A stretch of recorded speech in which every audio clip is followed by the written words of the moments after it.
भानबट्टी, आओ भानबट्टी। क्या है मास्टर, दिन भर चिचाते रहते हो? अरे थोड़ी साग होई देवना जी। मैं हाथ में मेहंदी लगा डाली हूँ। एक कनी खुद उठ के निकाले ना मास्टर, वही में तो चूल्हा माढ़ा है।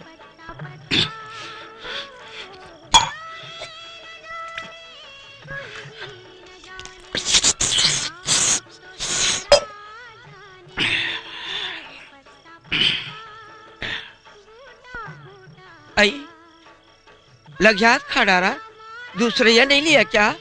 भाई गए हो गए। मैंने खाया करो भाई, ये चच्ची रही सुन खाते हो। रोज रोज के तोर हमेरी मरी में तो पेठा ऐसने भर जा रही थे। आओ कत्ते कलक खाऊं, अनपचक नहीं धर लेगा। मास्टरीन, ये मास्टरनीन। अरे देख तो कौन हाँक पा रहे थे। भागा है मेरा फ्रेंड। हाँ? आई भागा। आ बैठ। बैठा नहीं वो, हमार खा के पियाकड़ू का आग बेरा हो गए। साग वाग हो दे। साग बार आहत वो भागा हैं? मसाला खवा खवा के आदत ला बिगाड़ डरे हत बिसौहा के। जब ले दाऊ घर के छोकरी आए मास्टरनीन, तब ले लस खवा दे वो। आई दाऊ घर के कब हुई सो, मेरे को मालूम नहीं पड़ा। वैसा लो रे तो खाई। दाऊ घर के भतीजी आए वो शहर ले पढ़े बात। ओकरे ही में रात दिन खटत रही था। ले दाई सागवाद हो ही दे। ले आ, भीतरी चल। ले चल। हैं? अरे बिसौहा ते यहाँ कैसे रे? अरे गुरुजी जय हिंद जय हिंद। जय हिंद जय हिंद।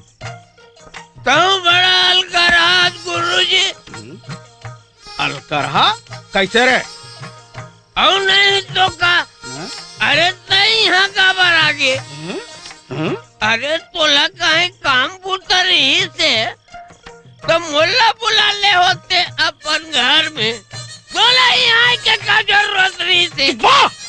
और भानबती आओ भागा, तोर खटखुरहल संभाल वो। जा गुड नाइट। का गुड नाइट गुड नाइट। ये हाथ आलू बार बार टिकस दिखते वा। हाथ रे भाकली कहीं का। Good night. शहर में रात को सोने के पहले वो गुड नाइट कहते हैं। क्या होता वो?